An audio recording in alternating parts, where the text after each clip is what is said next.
कि ऐसे लोगों की निशानदेही होनी चाहिए जो लोग इस तरह की बात कर रहे हैं। और रह गई बात ये, जैसे भारत माता की जय की बात है, तो मैं उन लोगों को ये बताना चाहता हूं कि भारत माता की जय और हिंदुस्तान जिंदाबाद दोनों एक हैं। वो भारत माता की जय बोलने में जिन्हें एतराज़ हो रहा है, ये हिंदी और उर्दू का ही तो मामला है।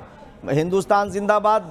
मादरे वतन जिंदाबाद और भारत माता की जय। हम तो हम हमेशा हमने ये बात कही है और कह रहे हैं कि इससे इस्लाम इसे नहीं रोकता है, ये कोई गैर शरई चीज़ नहीं है। इसी तरह से जो आपने कहा कि भाई जो हमारे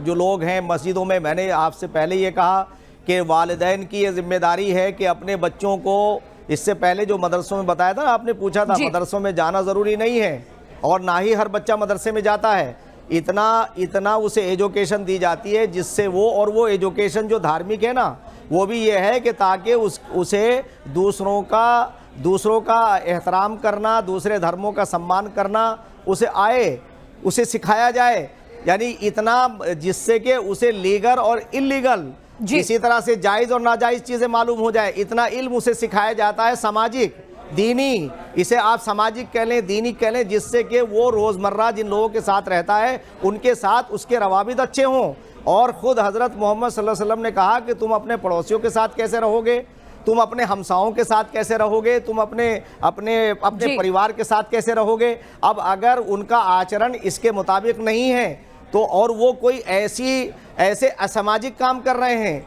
यानी गैर सामाजिक कार्यों में वो मुब्तला हैं, वो शुरूर फितन का काम कर रहे हैं, तो ऐसे मौके पर मैं ये कहता हूं कि पहली जिम्मेदारी तो समाज के उन प्रबुद्ध लोगों की बनती है, उलमा की बनती है कि वो उन्हें समझाने की कोशिश करें जी। और